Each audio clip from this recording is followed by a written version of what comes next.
don't know what I'm doing with my life."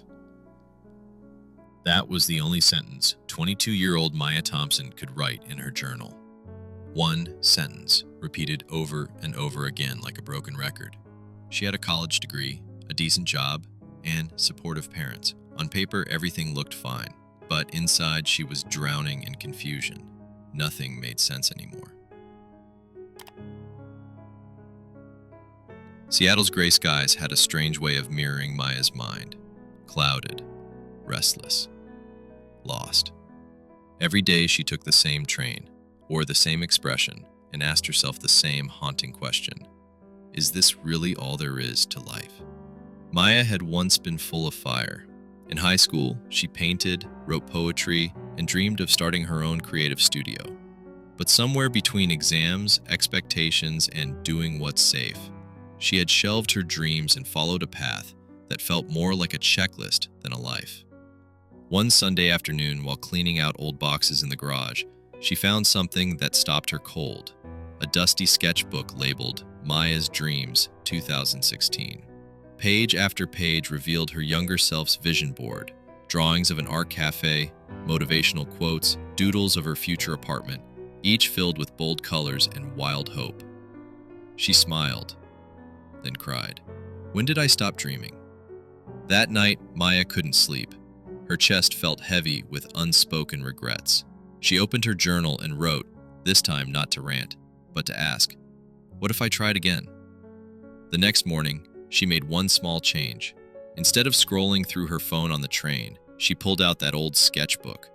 She started redrawing her old dreams, not because she had a plan, but because she was tired of living without one. Slowly, things began to shift. She signed up for a weekend art class. She started journaling daily, asking herself tough questions. Was not one of that do-I's? What am I afraid of? Who am I when no one's watching? The answers didn't come all at once, but with every sketch, every word, and every quiet moment of reflection, the fog in her mind began to clear.